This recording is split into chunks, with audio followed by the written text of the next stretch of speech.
Yo, what's going on YouTube? It's your boy GZTV back with another video, and this is the final video of the morning window, and then we'll be back for NBA recaps. But we have The Walking Dead. We have the 5th episode of Season 7, Go-Getters. Not a terrible episode, but it's pretty damn random. I'm going to be honest, a lot of weird stuff happens here that I'm not really understanding why it does, but yeah, at the Hilltop Colony, Maggie awakes inside the medical trailer of Dr. Harlan Carson.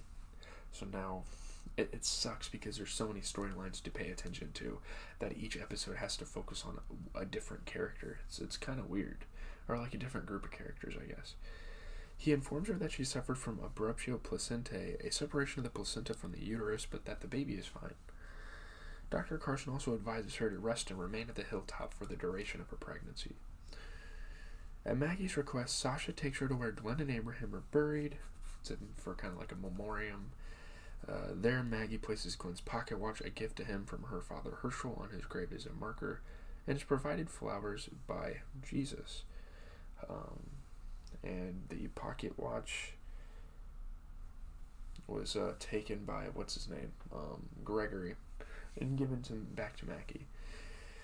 Since Maggie's people didn't wipe out all the saviors, Gregory, leader of the hilltop, arrives and demands that she must leave immediately, despite Maggie's condition. He's like, yeah, you're pregnant and all. And obviously Gregory doesn't have a lot of sympathy for people that aren't his own. We kind of learn about him and learn that of him as this show goes on. But he's like, no, you have to leave. The saviors can't know that we're working together. We're all going to be dead if that happens.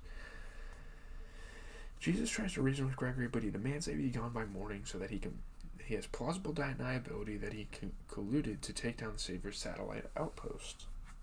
He doesn't want to be put in that box. He doesn't want to be blamed for that plan.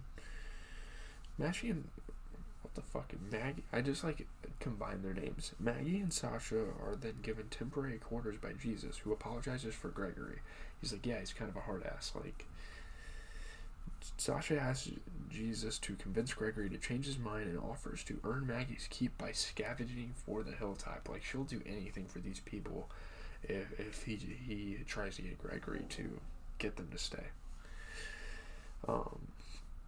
Back in Alexandria, Rick tries convincing Carl to join him on a supply run for the Saviors, but Carl refuses to bow down. Rick then hands Michonne a walkie-talkie and departs Alexandria with Aaron.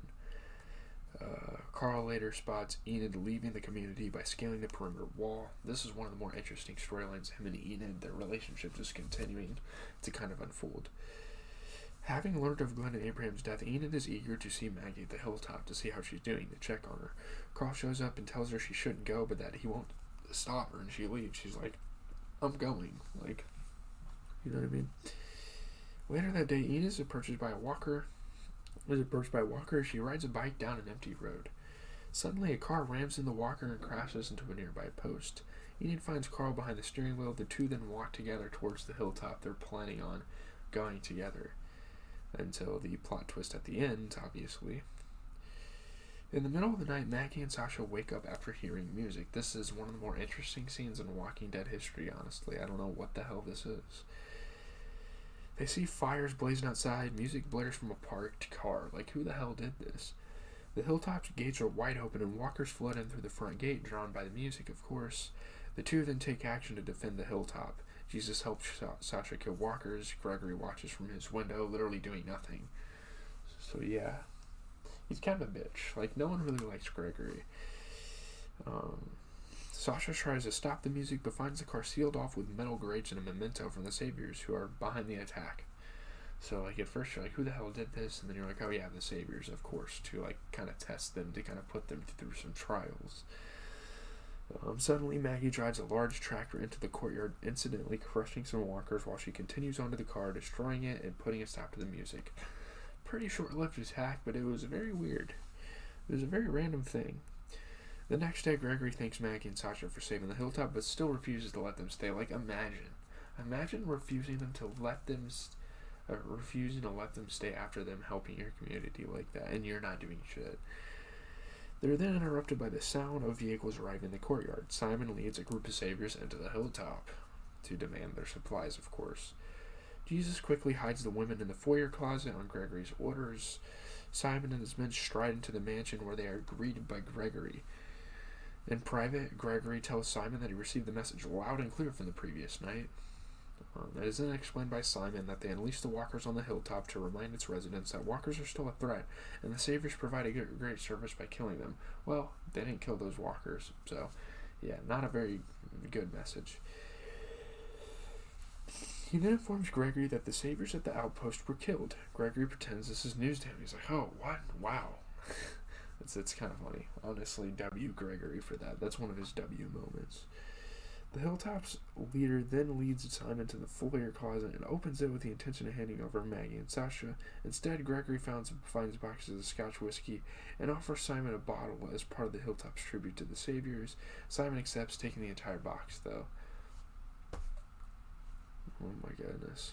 He said he doesn't like Scotch, but, this man was really about to turn over Maggie and Sasha, and Jesus unintentionally saved their lives, pretty much. On his way out, Simon orders Gregory to kneel, which he does with little resistance. The Saviors depart. Obviously, you can't have resistance. These motherfuckers rule everything. As the Saviors are loading their trucks, Carl and Enid reach the hilltop.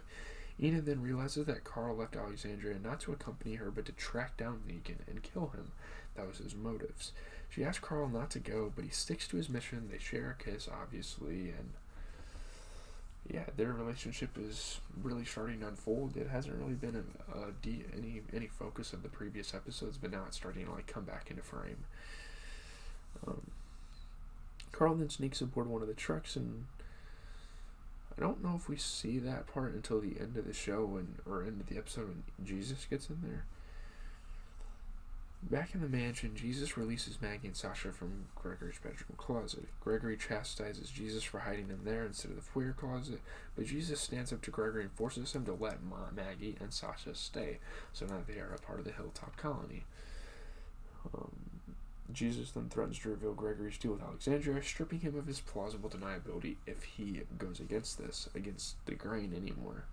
And Gregory doesn't have the power to kill him or have him killed, so the fact that he's even in rule of this colony is very weird. I don't know how Jesus hasn't taken control, because I feel like he has the power to do it. When Gregory says that the Saviors can be reasonable, Maggie, enraged to hear him say this about the people who butchered her husband, punches Gregory in the face. No, they're not fucking reasonable. No, we're not fully cooperating with these people. It's a very insensitive thing to say. Obviously, he didn't know that Glenn... Well, he knew that Glenn died. I guess... I don't know. He's acting like he didn't know or anything. He's, forgetting that happened. Maggie then reaches into his pocket and takes Glenn's pocket watch, which Gregory stole from the grave. Which, come on, dude. Seriously? She finally tells Gregory that the Hilltop is her home now, and to remember her name, Maggie Rhee. Become familiar with her, because she's going to be there a long time, pretty much.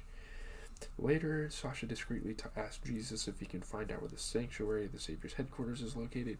Jesus accepts. He's like, yeah, of course I can do that. I'll do anything to get these fucking Saviors out of our life. And I wonder how long the Savior's reign in the show is going to last, because obviously we're only 5 episodes into their reign. It's going to be interesting to see what happens moving forward. Maggie later finds Enid sitting at Glenn's grave. They hug. They go. She shows up. Afterward, Enid cooks dinner for Maggie and Jesus' trailer. Sasha joins them. Very nice gesture for Enid there. She genuinely cares about Maggie, even though they've been strangers for... ever since the group got into Alexandria, they've still been complete strangers up until a few episodes ago, with Glenn getting on the wall or whatever, or Maggie sitting on the wall and Glenn and her returning from their trip. That's kind of where they started becoming friends. When Enid met up with Glenn, and Glenn told her how much Maggie means to him.